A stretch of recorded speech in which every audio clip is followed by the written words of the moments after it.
Assalamualaikum warahmatullahi wabarakatuh. Sobahul khair, kaifa halukum? Semoga anak-anak ustazah selalu dalam keadaan ceria, sehat, serta selalu menjaga kesehatannya dimanapun anak-anak ustazah berada. Baiklah, pada kesempatan kali ini kita akan mempelajari materi mengenai potensi sumber daya alam dan kemaritiman Indonesia. Jadi, tujuan pembelajaran kita pada materi ini diharapkan Ananda semua dapat mengetahui perbedaan antara potensi sumber daya yang berasal dari alam atau dari daratan dengan potensi kemaritiman yang berasal dari perairan. Selain itu, diharapkan Ananda mengetahui daerah-daerah dari Indonesia yang memiliki keunggulan potensinya masing-masing. Dan diharapkan semoga pembelajaran materi ini dapat bermanfaat bagi Ananda untuk mengetahui apa-apa saja sumber daya yang dimiliki oleh Indonesia yang kaya akan berbagai macam jenis sumber daya alam ini. Baiklah, itu tujuan dari pembelajaran kita pada materi ini. Baik, langsung saja kita akan melihat peta konsep dari materi kita kali ini. Ini adalah beberapa bagian dari potensi yang dimiliki oleh negara kita, yaitu negara Indonesia. Oke, kita masuk ke materi kita. Oke, kita masih berada pada bab 1, yaitu tentang manusia, tempat, dan lingkungan, dan submateri kita pada kali ini yaitu potensi sumber daya alam dan kemaritiman Indonesia. Baiklah, anak ustazah yang soleh dan soleha, ini adalah peta konsep dari pembelajaran kita pada kali ini. Kita membahas tentang potensi yang dimiliki negara kita yaitu Indonesia. Indonesia memiliki dua jenis potensi. Pertama adalah potensi sumber daya alam, yang kedua adalah potensi kemaritiman. Di mana potensi sumber daya alam berarti potensi yang dihasilkan oleh alam Indonesia atau dari daratan Indonesia. Sedangkan potensi kemaritiman berarti berasal dari perairan Indonesia. Baik, potensi sumber daya alam yang dimiliki Indonesia terbagi lagi menjadi dua jenis. Ada potensi hutan dan ada pula potensi barang tambang. Sedangkan pada potensi kemaritiman, Indonesia mempunyai beberapa potensi. Yang pertama yaitu perikanan, yang kedua hutan mangrove, yang ketiga terumbu karang, keempat garam, kelima pariwisata, 6 transportasi, 7 rumput laut, 8 mutiara. Baik, kita akan membahas satu persatu materi kita pada kali ini. Pertama, kita akan membahas materi mengenai potensi sumber daya alam yang dimiliki negara Indonesia. Sebelumnya, perlu Ananda ketahui bahwa potensi merupakan keunggulan atau yang ditonjolkan dari suatu daerah, wilayah, ataupun negara. Baik itu sumber daya alamnya maupun penduduknya dan lain-lain. Oke, sekarang sumber daya alam. Pasti Ananda semua sudah mengetahui apa itu sumber daya alam. Ustazah ulangi, sumber daya alam merupakan kemampuan alam untuk menopang kehidupan manusia.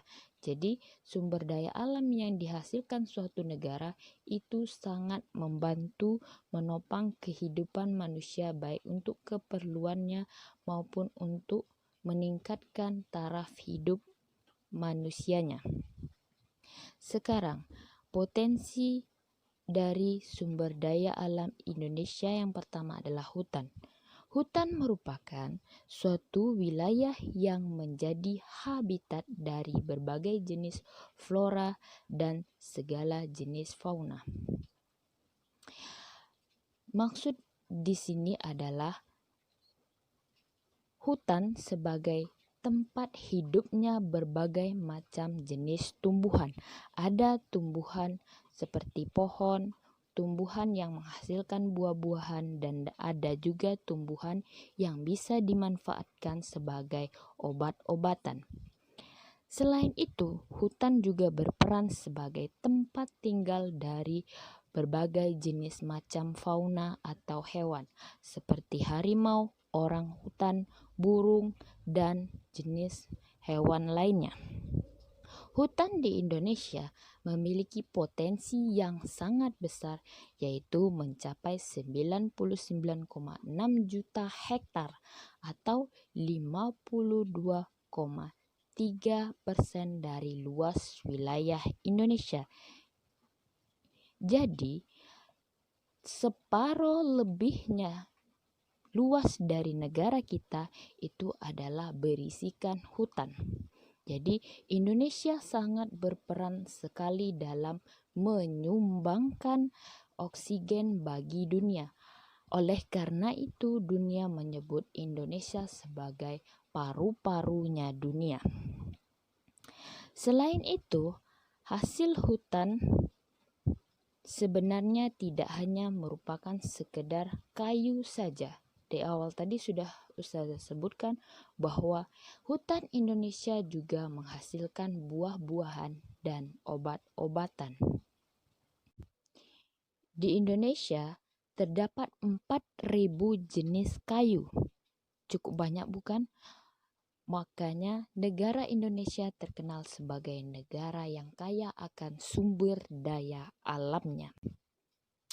Dari 4.000 jenis kayu itu ada sekitar 267 diantaranya merupakan kayu yang memiliki nilai ekonomi tinggi seperti kayu meranti, kayu jati, rotan, kayu cendana, dan kayu akasia.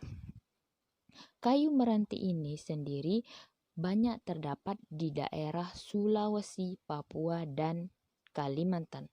Sedangkan kayu jati ini banyak terdapat di daerah Jawa Tengah. Kemudian rotan ini banyak terdapat di daerah Kalimantan, Sumatera Barat, dan Sumatera Utara. Sedangkan kayu cendana persebarannya atau terdapat banyak di daerah Nusa Tenggara Timur. Untuk kayu akasia sendiri itu banyak ditemui di wilayah Jawa Timur. Baiklah, setelah Ananda mengetahui berbagai macam keunggulan dari hutan ini, oleh sebab itu Ananda perlu mengetahui manfaat yang dihasilkannya. Manfaat hutan yang pertama yaitu sebagai penyimpan air hujan. Jadi, hutan ini sangat berperan dalam menyimpan air hujan. Pepohonan yang ada di hutan akarnya itu dapat menyerap air hujan. Jadi, dengan diserapnya air hujan oleh akar pohon ini akan mengurangi debit air yang mengalir ke wilayah-wilayah terendah yang ada di sekitarnya. Jadi dengan banyaknya pepohonan di suatu wilayah, maka akan meminimalkan dampak dari banjir. Oke, manfaat hutan yang kedua yang perlu Ananda ketahui adalah sebagai tempat hidup bagi flora dan fauna. Tadi sudah Ustazah jelaskan, di dalam hutan itu terdapat berbagai macam jenis tumbuh-tumbuhan. Ada yang sebagai penghasil buah-buahan, ada yang dapat digunakan sebagai obat-obatan, dan juga sebagai tempat habitat atau tempat hidupnya berbagai macam jenis hewan. Kemudian manfaat hutan yang selanjutnya adalah sebagai pencegah terjadinya erosi atau pengikisan karena air hujan. Nah, di sini Ananda harus memperhatikan dengan seksama. Suatu pohon yang ditanami di lereng bukit itu akan menghambat pengikisan tanah yang ada pada wilayah tersebut. Misalnya, perbukitan yang banyak ditanami pepohonan, tanahnya akan kokoh dan tidak mudah terbawa oleh air hujan. Jadi, erosi itu tidak akan terjadi. Oleh sebab itu, di daerah perbukitan atau dataran tinggi banyak ditanami pepohonan, tujuannya agar tidak terjadi erosi atau tanah longsor. Kemudian, manfaat hutan yang selanjutnya adalah sebagai penghasil oksigen dan penyerap karbon dioksida. Ananda semua tentu sudah tahu bahwa pepohonan yang ada di hutan itu daunnya dapat menyerap karbon dioksida dan kemudian mengeluarkan lagi berupa hasil fotosintesisnya adalah oksigen. Oksigen inilah yang sangat bermanfaat bagi kehidupan manusia. Dan ingat tadi di awal bahwa sebagian besar wilayah Indonesia adalah hutan. Dan Indonesia terkenal sebagai paru-parunya dunia karena hutan Indonesia ini banyak menghasilkan oksigen. Manfaat hutan terakhir yang perlu Ananda ketahui adalah sebagai sumber kehidupan bagi masyarakat, khususnya masyarakat sekitar hutan. Jadi, setelah Ananda mengetahui banyaknya manfaat dari hutan ini, Ananda perlu untuk menjaga kelestarian dari hutan tersebut. Jadi ada beberapa usaha dalam menjaga dan melestarikan hutan yang dapat Ananda awali dengan menambah pengetahuan tentang kehutanan. Di sini ada beberapa usaha yang dapat Ananda lakukan. Pertama, dengan menghemat penggunaan kertas. Jadi, ketika Ananda berhemat dalam penggunaan kertas, Ananda sudah membantu dalam usaha penjagaan atau pelestarian hutan. Selain itu, Ananda dapat melakukan daur ulang kertas. Jadi, Ananda tidak membuang-buang kertas yang sudah sisa atau sudah terpakai, tapi Ananda dapat mendaur ulangnya agar tujuannya mengurangi pohon yang diolah menjadi kertas tersebut. Kemudian Ananda dapat melakukan usaha memelihara tanaman yang ada di sekitar atau di tempat tinggal Ananda. Selanjutnya, usaha yang dapat antum lakukan adalah dengan ikut serta dalam kegiatan penghijauan atau reboisasi.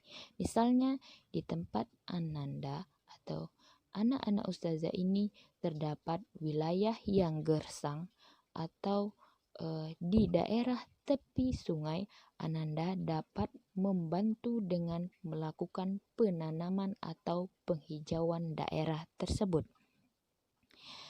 Kemudian Ananda usahakan tidak menebang hutan secara sembarangan. Jika Ananda menemukan orang lain yang melakukan hal tersebut, mohon untuk diberi peringatan. Kemudian Ananda diharapkan untuk tidak melakukan pembakaran hutan. Selain itu, jika memang diharuskan untuk melakukan penebangan, maka lakukanlah dengan proses atau sistem tebang pilih.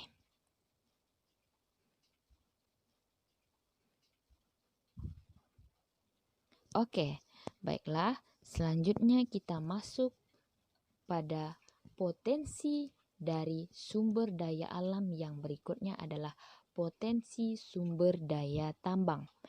Pada potensi sumber daya tambang ini terdapat beberapa ragam yang dimiliki oleh Indonesia. Pertama yaitu minyak bumi dan gas, batu bara, bauksit, pasir besi, dan emas. Minyak bumi dan gas merupakan sumber energi utama yang saat ini banyak digunakan oleh masyarakat Indonesia. Minyak bumi itu digunakan sebagai bahan bakar kendaraan maupun pesawat dan lain sebagainya. Untuk minyak bumi ini, daerah di Indonesia yang paling banyak menghasilkan potensi tersebut adalah di Sumatera, Jawa, Kalimantan, Maluku, dan Papua. Kemudian potensi sumber daya tambang berikutnya adalah batu bara. Batu bara adalah batuan sedimen yang terbentuk dari sisa tumbuhan yang telah mati dan mengendap selama jutaan tahun yang lalu. Batu bara ini terdapat di Sumatera dan Kalimantan. Kemudian potensi sumber daya tambang yang ketiga adalah bauksit. Bauksit adalah sumber biji utama untuk menghasilkan aluminium. Bauksit ini sendiri banyak terdapat di daerah Riau dan Kalimantan Barat. Potensi selanjutnya adalah pasir besi. Pasir besi dimanfaatkan untuk industri logam besi dan industri semen. Pasir ini banyak terdapat di wilayah Jawa Tengah, Sumatera, Lombok, Yogyakarta, Lampung, Sulawesi Selatan, dan Kalimantan Selatan. Potensi sumber daya tambang yang terakhir adalah emas. Emas umumnya dimanfaatkan untuk perhiasan. Emas ini banyak ditemui di Papua, Jawa Barat, Kalimantan Barat, Aceh, Sulawesi Utara, Riau, dan Bengkulu. Jadi itulah wilayah-wilayah yang menghasilkan potensi-potensi yang sangat luar biasa di Indonesia. Nah, ini adalah peta dari persebaran sumber daya tambang yang ada di Indonesia. Bisa Ananda lihat sendiri mana provinsi atau daerah yang kaya akan sumber daya tambang di Indonesia. Mari kita lihat dengan seksama.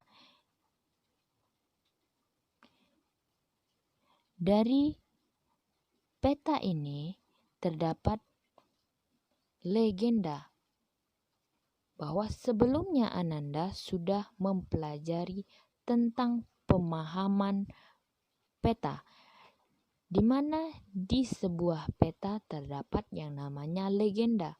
Jadi untuk membantu Ananda membaca peta tersebut atau melihat peta, Ananda dapat menggunakan yang namanya legenda. Di sini sudah ada berbagai macam keterangan dari simbol-simbol yang ada pada peta ini. Misalnya di sini aspal. Aspal dilambangkan adalah lingkaran bulat hitam. Ananda bisa mencari daerah manakah yang sebagai penghasil aspal. Selanjutnya kita memasuki potensi kemaritiman Indonesia. Ingat kembali bahwa potensi kemaritiman berarti adalah potensi yang asalnya dari perairan atau laut Indonesia. Laut Indonesia mencakup 2/3 dari luas wilayah Indonesia, yaitu 5,8 juta kilometer persegi. Ingat kembali bahwa luas perairan Indonesia itu lebih luas dari luas daratannya. Luas perairan Indonesia adalah 3 juta. Sedangkan luas daratannya hanya 1 juta. Jadi tentu sangat banyak sekali potensi kemaritiman yang dihasilkan dari perairan Indonesia ini. Baiklah, perikanan. Laut Indonesia memiliki angka potensi lestari yang begitu besar. Perikanan merupakan salah satu sektor menguntungkan jika dikelola secara optimal. Jadi, potensi lestari yang dihasilkan dari perikanan ini adalah sekitar 6,4 juta ton per tahun. Wah, sangat besar bukan? Potensi lestari adalah potensi penangkapan ikan yang masih memungkinkan bagi ikan untuk melakukan regenerasi hingga jumlah ikan yang ditangkap tidak mengurangi populasi ikan. Baiklah, yang ini adalah peta potensi persebaran ikan di perairan Indonesia. Pada sudut peta ini terdapat legenda atau simbol keterangan dari jenis-jenis ikan yang hidup di perairan Indonesia. Yang berwarna merah adalah ikan madidihang. Ikan madidihang ini banyak terdapat di wilayah perairan Sumatera, Jawa, dan sekitaran perairan Sulawesi. Potensi kemaritiman yang kedua adalah hutan mangrove. Hutan mangrove ini disebut juga sebagai hutan bakau. Kekayaan laut Indonesia juga berada di wilayah-wilayah pesisir. Artinya, hutan mangrove ini atau hutan bakau ini banyak tumbuh di wilayah-wilayah pesisir yang ada di Indonesia.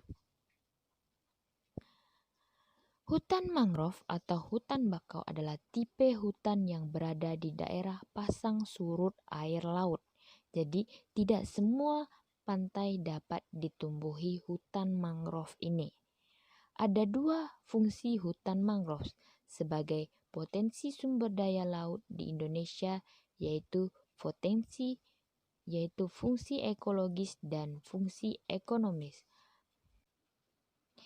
Ini adalah contoh dari hutan mangrove yang ada di Indonesia. Selain sebagai penahan abrasi, di dalamnya juga terdapat berbagai macam jenis flora dan fauna. Adalah terumbu karang. Terumbu karang adalah terumbu atau batuan sedimen kapur laut yang terbentuk dari kapur yang sebagian besar dihasilkan dari koral atau binatang yang menghasilkan kapur untuk kerangka tubuhnya. Indonesia merupakan negara yang memiliki terumbu karang terluas di dunia.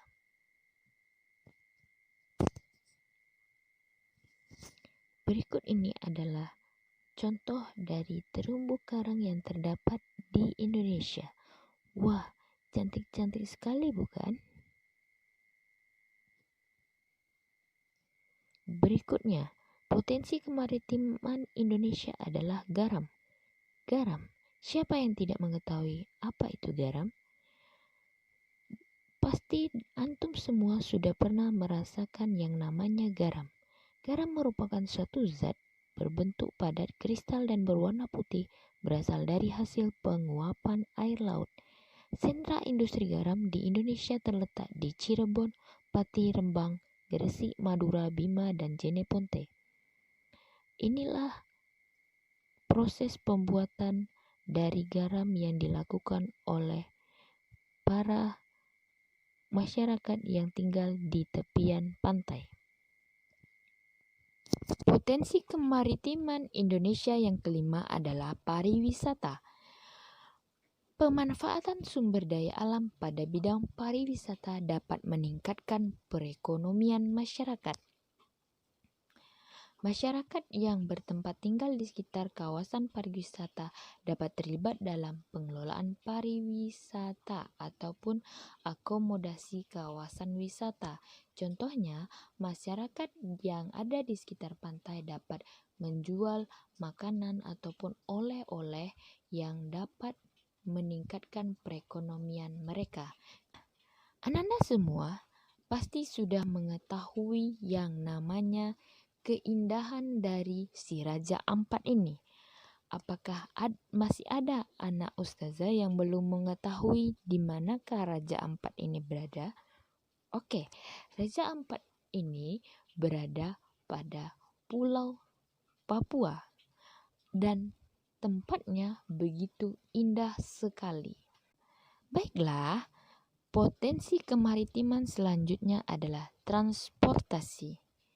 Indonesia memiliki 17.504 pulau yang tersebar di wilayah yang sangat luas ini. Dalam wilayah tersebut diperlukan alat transportasi untuk menghubungkan antara pulau satu dengan pulau lainnya. Transportasi laut ini diberdayakan untuk mengangkut barang dan penumpang antar pulau. Nah, ini adalah contoh atau gambaran dari sebuah kapal yang mengangkut orang untuk berpindah dari pulau satu ke pulau lainnya. Selanjutnya, potensi kemaritiman yang dimiliki oleh Indonesia adalah rumput laut. Rumput laut menjadi salah satu komoditas penting Indonesia yang berpotensi untuk dikembangkan. Nah, ini dia gambar dari rumput laut. Pasti semua anak-anak ustazah sudah pernah memakan jajanan atau makanan yang berbahan dasar dari rumput laut yang dalam bahasa Inggrisnya disebut seaweed. Sangat enak sekali, bukan? Nah, inilah contoh rumput laut yang diberdayakan oleh masyarakat yang tinggal di daerah pantai. Nah, potensi kemaritiman Indonesia yang terakhir adalah mutiara. Perairan Indonesia menjadi habitat mutiara laut selatan atau South Sea Pearl. Keunikan mutiara laut selatan menyebabkan mutiara tersebut ditetapkan sebagai mutiara terbaik di dunia. Daerah penghasil mutiara laut selatan di Indonesia meliputi Bali, Nusa Tenggara Barat, Nusa Tenggara Timur, Sulawesi Utara, Sulawesi Selatan, Maluku, Maluku Utara, dan Papua. Nah, ini dia contoh dari mutiara laut selatan yang dimiliki oleh Indonesia. Wah, sangat berkilau sekali kan? Nah, itu tadi berbagai macam jenis sumber daya atau potensi yang dimiliki oleh Indonesia beserta daerah persebarannya atau wilayah-wilayah yang terdapat jenis dari potensi sumber daya tersebut. Nah, perlu Anda ketahui, ternyata materi kita ini sudah ada atau berada dalam Al-Quran. Untuk potensi sumber daya alam itu dibahas pada Al-Quran surah Al-Mu'minun ayat 19 sampai 21. Sedangkan untuk potensi kemaritiman itu terdapat pada Al-Quran surah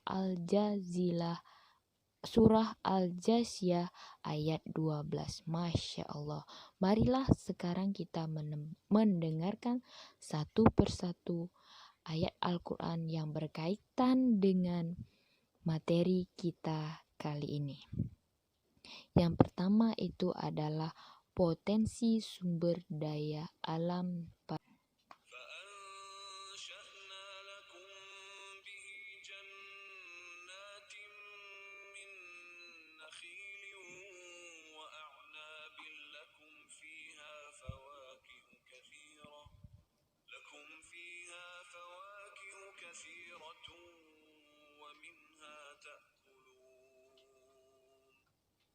وشجرة تخرج من طور سيناء تنبت بالدهن وصبغ للآكلين وإن لكم في الأنعام لعبرة نسقيكم مما في بطونها ولكم فيها منافع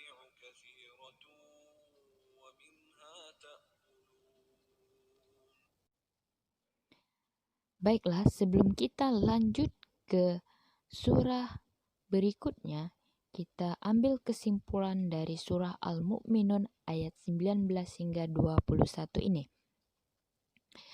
Bahwa ternyata Allah Subhanahu wa Ta'ala itu sangat pemurah dan sangat baik sekali pada makhluknya, yaitu manusia, karena telah menurunkan air untuk kemudian ditumbuhkan tumbuh-tumbuhan.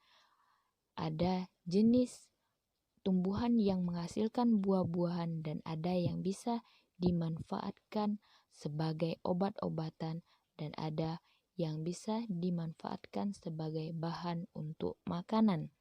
Selain itu, ada juga tumbuhan yang bisa menghasilkan kayu sehingga dapat dimanfaatkan untuk kebutuhannya, baik kebutuhan untuk membangun rumah ataupun sebagainya. Selain itu, Allah Subhanahu wa Ta'ala juga menghidupkan berbagai jenis hewan-hewan yang dapat dimanfaatkan oleh manusia, baik untuk dimakan ataupun untuk hal lainnya.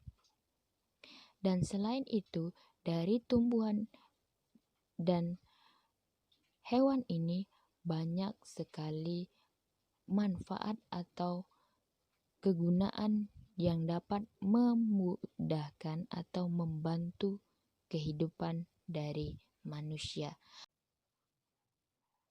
Ayat berikutnya adalah mengenai tentang potensi kemaritiman, yaitu surah Al-Jasiyah ayat 12. الله الذي سخر لكم البحر لتجري الفلك فيه بأمره ولتبتغوا من فضله ولعلكم تشكرون. Baiklah, anak soleh dan soleha, dari ayat ini dapat kita ambil kesimpulan bahwa Allah Subhanahu wa Ta'ala telah menundukkan lautnya untuk kita arungi dengan menggunakan kapal, dan dari kapal tersebut kita dapat berpindah dari satu tempat ke tempat lainnya. Dari hal tersebut patutnya Ananda mensyukuri karunia yang telah Allah berikan kepada Ananda. Dari dua ayat tersebut diharapkan rasa bersyukur Ananda semakin besar terhadap apa yang telah Ananda rasakan selama ini adalah pemberian dari Allah Subhanahu wa Ta'ala. Nah, untuk pemanfaatan sumber daya alam ini dengan bijak, ternyata di dalam Islam itu sudah ada penjelasannya atau sudah ada aturannya. Baiklah, di sini Ustazah akan menceritakan suatu kisah. Menurut aturan Islam, kekayaan alam adalah bagian dari kepemilikan umum. Jadi, kekayaan alam itu bukan milik dari satu orang atau satu individu, tapi milik dari semua orang atau umum. Di antara pedoman dalam pengelolaan kepemilikan umum ini maksudnya kepunyaan dari sumber daya alam tadi, antara lain merujuk pada sabda Rasulullah Shallallahu Alaihi Wasallam, yaitu kaum Muslim berserikat atau memiliki hak yang sama dalam 3 hal. Pertama, air, rumput, dan api, dalam HR atau hadis riwayat Ibnu Majah. Jadi dalam hadis itu dapat kita tarik kesimpulan bahwa pemanfaatan air, rumput, dan laut itu adalah milik bersama, bukan milik suatu kaum ataupun pemerintahan, tapi milik dari seluruh kaum muslimin yang dikelola oleh pemerintahan yang ada pada suatu negara tersebut.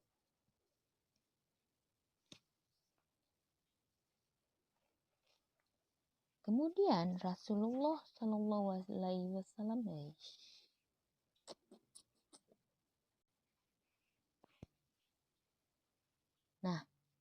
jadi menurut aturan Islam, tambang yang jumlahnya sangat besar, baik garam maupun selain garam seperti batu bara, emas, perak, besi, tembaga, timah, minyak bumi, gas, dan sebagainya, semua adalah tambang yang terkategori milik umum. Sebagaimana tercakup dalam pengertian hadis di atas. Selain itu, Ibnu Qudamah dalam kitabnya Al-Mughni sebagaimana dikutip Al-Asal dan Al-Karim mengatakan barang-barang tambang yang oleh manusia didambakan dan dimanfaatkan tanpa biaya seperti garam, air belerang, gas, mumia atau semacam obat, minyak bumi, intan, dan lain-lain tidak boleh dipertahankan atau menjadi hak kepemilikan individunya selain oleh seluruh kaum muslim, sebab hal itu akan merugikan mereka. Jadi, sumber daya berupa potensi yang disebutkan di atas tadi tidak boleh dimiliki oleh satu individu, melainkan oleh seluruh kaum muslim. Agar apa? Agar tidak terjadi sesuatu yang merugikan. Karena setiap kaum muslim memiliki hak yang sama untuk memanfaatkan kekayaan alam tersebut.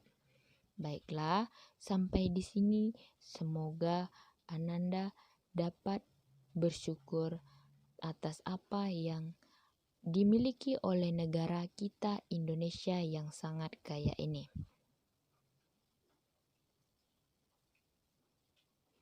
Baiklah, materi kita sampai di sini. Sebelumnya ada tugas untuk Ananda, yaitu di sini Ananda dapat mempelajari kekayaan alam Indonesia dengan mengetahui sumber daya alam yang ada di sekitar tempat tinggal kalian. Cobalah cari informasi tentang sumber daya alam yang ada di daerah kalian masing-masing. Di sini telah tersedia format, ada nomor, nama sumber daya alam, lokasi sebaran, serta pemanfaatan. Ananda bisa menuliskan atau mencari apa-apa saja sumber daya alam yang ada di sekitar daerah Ananda, kemudian dimasukkan ke dalam tabel ini dan dikerjakan pada buku tugasnya masing-masing. Misalnya, Ustazah contohkan, satu itu adalah minyak bumi. Minyak bumi lokasi sebarannya di Provinsi Riau. Pemanfaatannya adalah sebagai bahan bakar. Selanjutnya Ustazah harapkan Ananda bisa mencari lebih banyak lagi potensi-potensi yang ada di sekitar Ananda. Demikianlah yang dapat Ustazah sampaikan. Demikianlah yang dapat Ustazah sampaikan pada kali ini. Atas perhatiannya Ustazah ucapkan syukron katsiron. Thanks for watching. Semoga materi hari ini dapat Ananda terima dengan baik. Haya nahtatimu bilhamdalah. Alhamdulillahirabbil alamin. Wabillahi taufiq wal hidayah. Wassalamualaikum warahmatullahi wabarakatuh.